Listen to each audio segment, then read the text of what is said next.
Hello everyone, I welcome you all for the fourth session of the chapter Ray Optics. In our previous session, we had discussed about the normal shift and total internal reflection. In total internal reflection, what is the phenomenon of total internal reflection? What are the necessary conditions for the total internal reflection?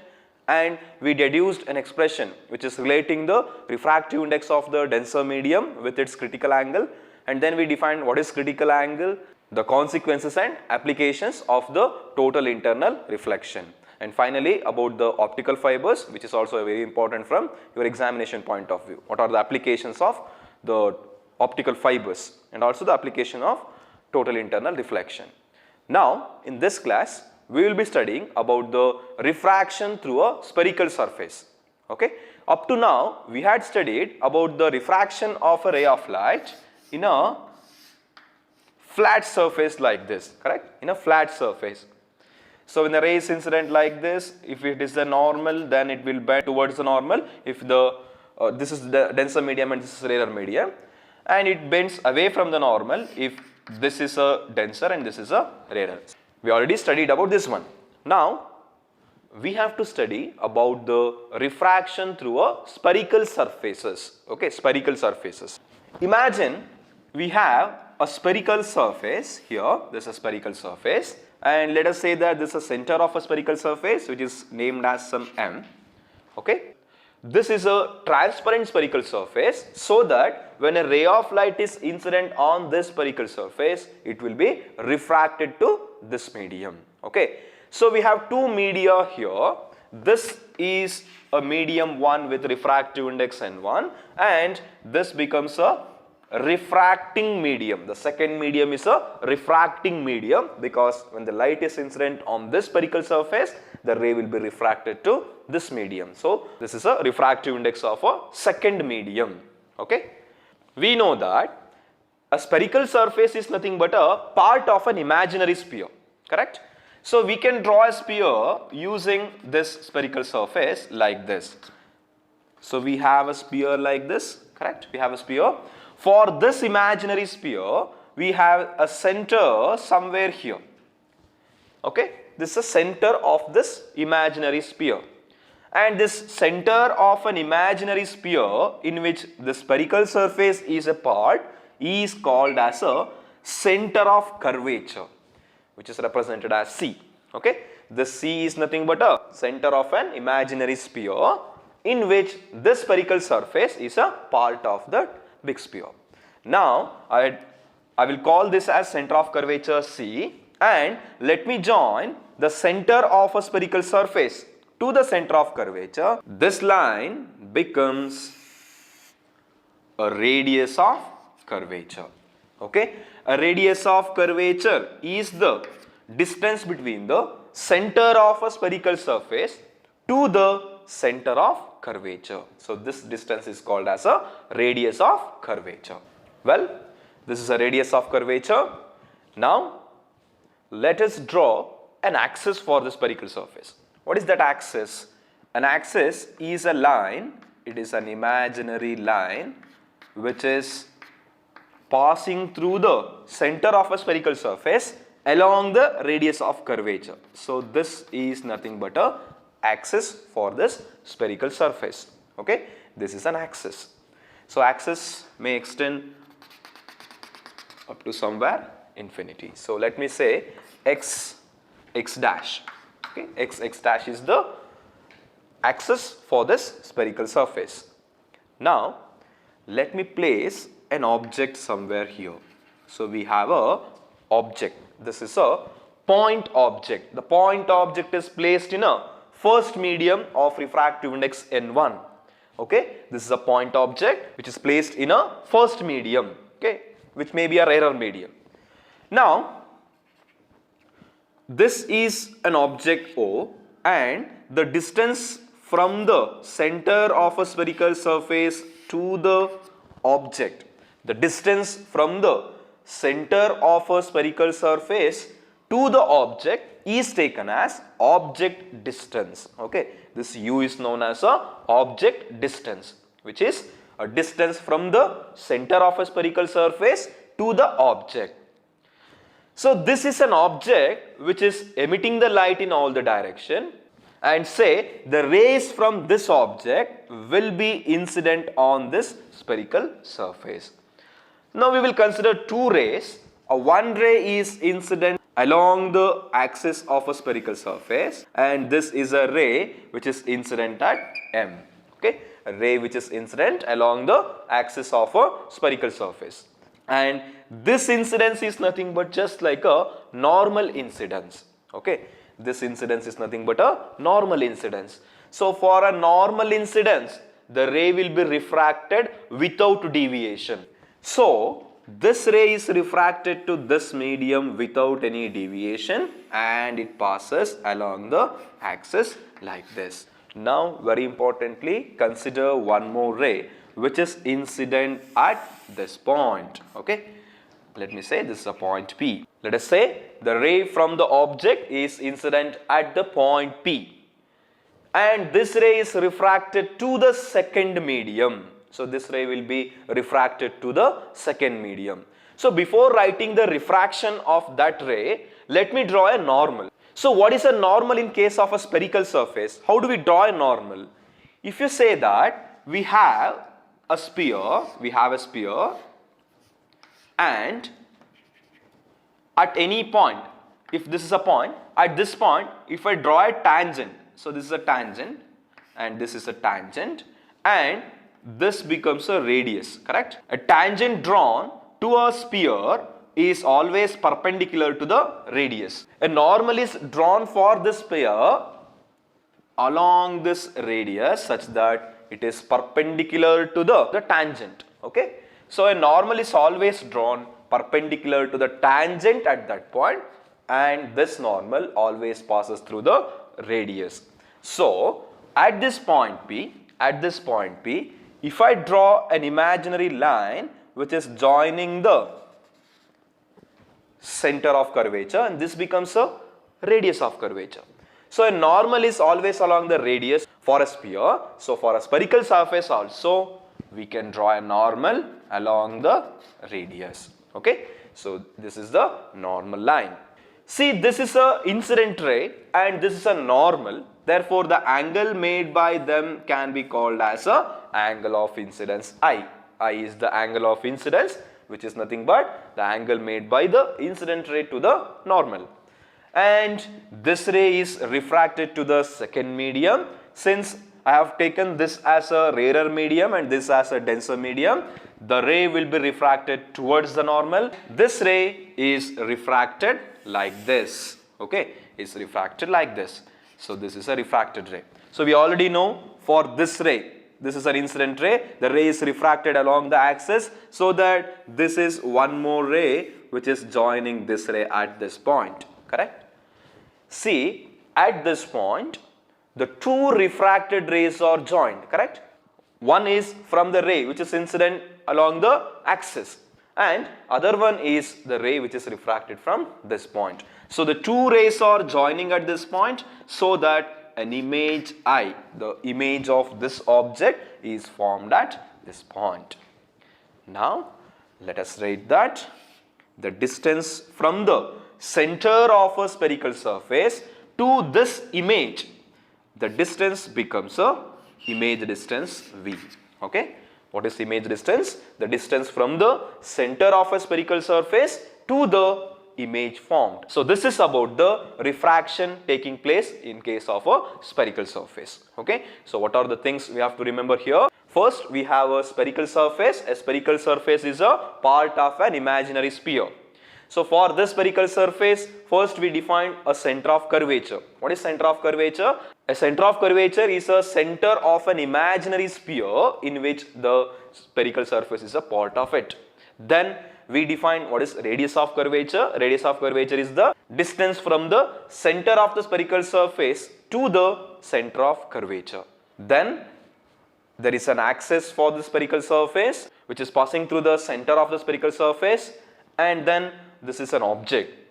Object is placed at the axis, and therefore the distance from the center of a spherical surface to the object becomes a object distance. Then from this object this is a ray which is incident along the normal, which is passing through the axis, and this is one more ray which is incident at the point P, and this ray is refracted in this way, and at this point the two refracted rays are joining, therefore it forms the image of this object. Now the distance from the center of a spherical surface to the image, this becomes a image distance V. Fine. So here a very important thing is, while considering the sign convention for the spherical surface, we should consider the distances to the right side of the spherical surface to be positive, and the distances to the left side of the spherical surface is taken as negative. So all the distances are measured from this point, and the distances towards the left side of the spherical surface is negative, and the distances to the right side of the spherical surface are taken as positive. Okay. So using this, we need to derive the relation which is relating N1, which is a refractive index of first medium, N2 refractive index of the refracting medium, which is nothing but a second medium, then the object distance U, then image distance V, and this radius of curvature R. So we need to derive the expression which is relating N1, N2, U, V and R. So before that, you should write what are these terms, or what are the terms you need to write here. What is object distance, what is image distance, what is radius of curvature. So these terms has to be written in your notes. Okay, fine.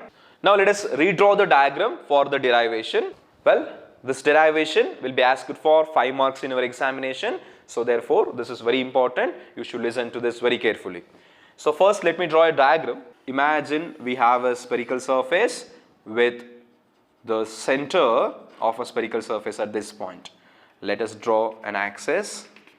This is an axis of a spherical surface, and somewhere here we have a center of curvature C. So from this point to center of curvature, the distance is taken as R. Next, let me place an object here.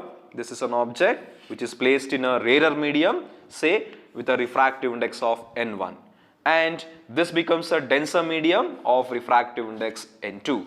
Correct? This is an object O. Therefore, this distance becomes a object distance U. So object distance is the distance from the center of a spherical surface to the object. This is U. Now we have a ray which is incident along the normal, and this ray is refracted along the axis, and imagine one more ray which is incident at the point P. Now at the point P, the ray is incident like this. First we need to draw a normal. So I already told you that how do you draw a normal for a spherical surface. Therefore let me draw a normal like this. So this is a normal drawn at the point of incidence, which is joining the center of curvature. See, this angle is the angle of incidence, right? The angle made by the incident ray with the normal is angle of incidence. Now the refracted ray will bend towards the normal so that it is refracted to this medium and passes somewhere here.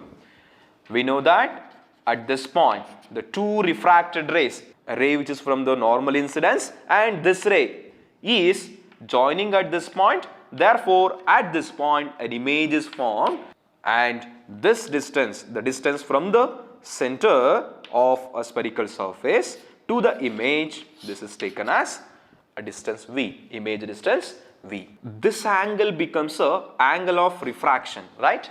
The angle made by the refracted ray with the normal, this is a normal, that is why this angle is nothing but a angle of refraction. Okay, so what are the terms we had written here? See first one, N1, which is the refractive index of the first medium, which is nothing but a rarer medium. N2 is the refractive index of the second medium, which is a denser medium.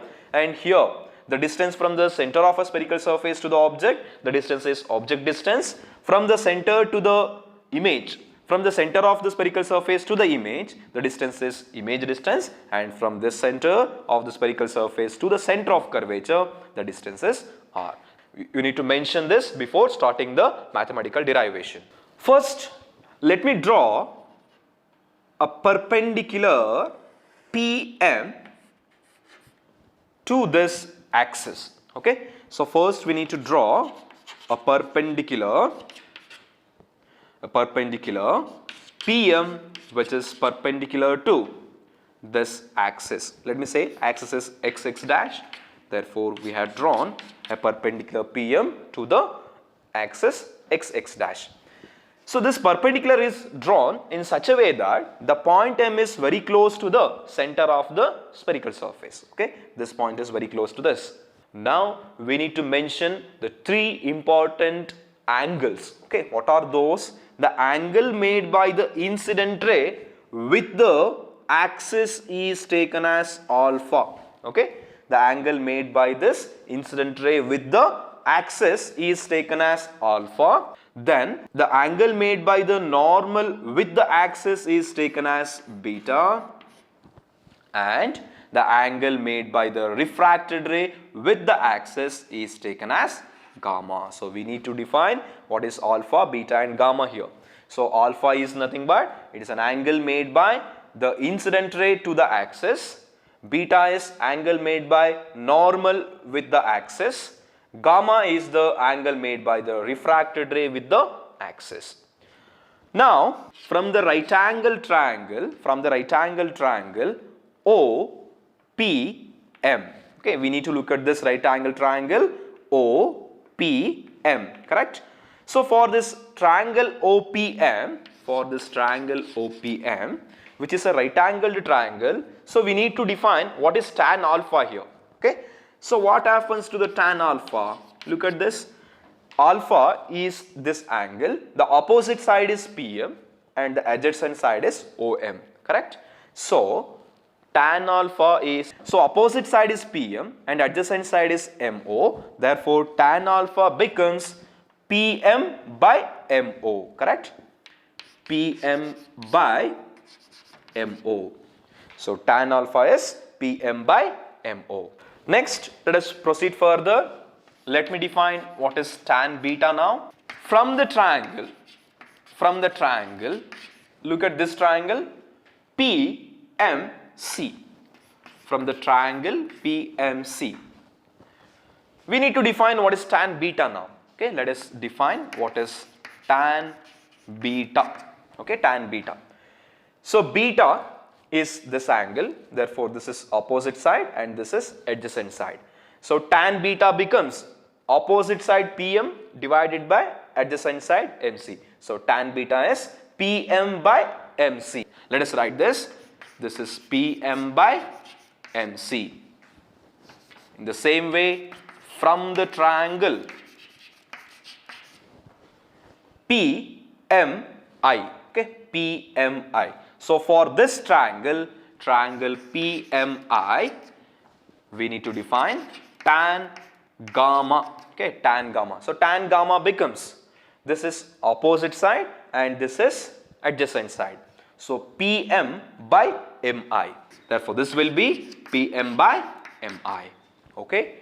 So we have defined what are this tan alpha, tan beta and tan gamma. But practically the values of alpha, beta, gamma are very small, so that we can consider tan alpha, tan beta and tan gamma are approximately equal to alpha, beta, gamma respectively. So for the smaller angles,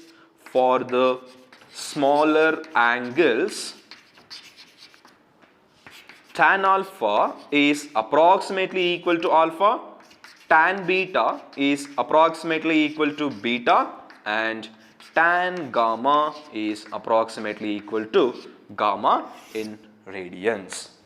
Therefore, let us write alpha, beta and gamma values by using the same expressions. So this alpha becomes, alpha is equal to PM by MO, correct? Then beta is equal to, tan beta is PM by PC, therefore this becomes PM by PC. Let me say this is equation 1, this is equation 2. Let me write what is gamma here. So gamma is equal to PM by MI. So take this as equation 3. Fine. So we have defined alpha, beta and gamma. See, now from the diagram, if you observe a triangle POC, okay, POC. So for this triangle POC, I, the angle of incidence I, is an exterior angle, correct? Let me write that. For a triangle POC, I is an exterior angle. I is an exterior angle. Okay.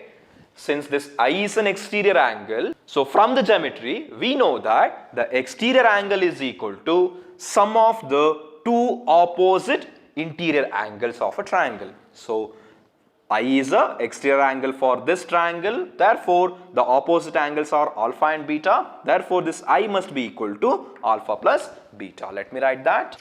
I is equal to alpha plus beta. Now let us look at another triangle, a triangle PCI, okay, triangle PCI. So for a triangle PCI, beta is an exterior angle, correct? This beta becomes an exterior angle. So this beta will be now equal to sum of the two opposite interior angles. What are those interior angles? This one and this one. So for beta, these two are two opposite interior angles. Therefore, beta must be equal to R plus gamma, correct? Beta is equal to R plus gamma. Let me write that. For a triangle PCI, beta is an exterior angle. Beta is an exterior angle.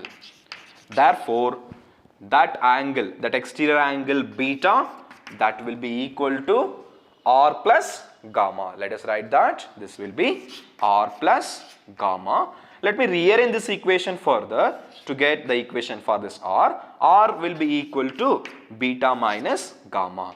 Take this as equation A and this as equation B. So we have got an equations A and B, which are nothing but the equations for angle of incidence and angle of refractions. Okay. Now let us use a Snell's law of refraction. So we need to use the Snell's law of refraction here to proceed further. What does the Snell's law says? It says that N1 sin I equal to N2 sin R, correct? N1 sin I is equal to N2 sin R, where N1 is refractive index of the first medium, I is the angle of incidence, N2 is the refractive index of the second medium, and R is the angle of refraction. So now let us use this Snell's law to derive the equation. So we have the values of I and R from equations A and B. So we need to substitute the values here. So before doing that, since these angles I and R are very smaller, so that we can consider sin I is approximately equal to I and sin R is approximately equal to R. Let me write that condition for smaller angles. Therefore, that equation becomes, the equation of Snell's law becomes N1I equal to N2R. So let me take this as equation 3. Before proceeding further, let me write the values of alpha, beta, gamma, which will be used in the further derivation. So the value of alpha is equal to Pm by Mo. The value of beta is equal to Pm by Mc. And the value of gamma is equal to Pm by Mi, correct? This is the values of alpha, beta and gamma. So we have the values of I and R from the equations A and B. So let us substitute the values of I and R using those two equations. Substituting equations A and B in equation 3. Okay. So equation 3 is N1I is equal to N2R. N1 is the refractive index of the first medium, which is kept same. So N1 into I is nothing but angle of incidence. I is alpha plus beta from equation A. Therefore, let me substitute that. This is equal to alpha plus beta. This will be equal to N2 into R. N2 is kept as it is because the refractive index of second medium is taken as N2 only. and R is equal to beta minus gamma. Okay. Now we have the values of alpha, beta and gamma. Let me substitute these values in this equation. So this becomes N1 into alpha is Pm by Mo. This is Pm by Mo plus beta is Pm by Mc. This is Pm by Mc. That is equal to N2 into beta is Pm by Mc minus gamma is Pm by Mi. So this is Pm by Mi. Okay. Now here Pm is common in every term. So it is in the left hand side and also in the right hand side. So therefore we can cancel this value of Pm on either side. And also let us multiply this N1 inside the bracket, and what we get is N1 by Mo plus N2 by Mc, that is equal to N2 by Mc minus N2 by Mi. Okay. So I have just multiplied the values of N1 and N2 inside the bracket, and also we have cancelled the Pm on either side. Now what is this Mo? Mo is nothing but the object distance. So I already told you that this M is very close to the center of the spherical surface. Therefore from M to this object the distance may be taken as U, that is object distance. So N1 by Mo is object distance, the object distance is taken as U. But I told you that towards the left side of the spherical surface the distances are considered as negative using sign conventions. Therefore this distance is taken as minus. Okay. So the distances to the left of the spherical surface are taken as minus. Therefore this becomes N1 by minus U plus N2 divided by Mc. So what is Mc here? Mc is nothing but the radius of curvature R, which is a positive one because towards the right side. Therefore this is R is equal to N2 divided by Mc. Mc is again R minus N2 by Mi. So N2 by Mi. Mi is nothing but the image distance V, correct? So from this to this the distance becomes a image distance V. Therefore this will be N2 by image distance V. Now let us rearrange this equation further. Take this N2 by R to the left hand side and minus N2 by V to the right hand side. What it becomes? This is N2 by V minus N1 by U, correct? I have taken this N2 by V to the left hand side. Therefore this is N2 by V minus N1 by U. This is equal to N2 by R minus, I have written N2 here. This is actually N1. So make a correction here. This is N1. And take this N1 by R to the right hand side. What we will get is N1 by R here. Now let us simplify this further. What we can write finally is N2 by V minus N1 by U is equal to 1 by R is common here. Therefore we can write this as N2 minus N1 whole divided by R. So this is the required relation. Okay. So we had derived an expression which is relating diffractive index of the two medias along with object distance, image distance and radius of curvature. Well, so this equation is N2 by image distance minus N1 by object distance is equal to N2 minus N1 by radius of curvature. So we deduced an expression relating those quantities. So that's all for this session. In our next session, we will be learning a very important concept about a lens. Until then, thank you.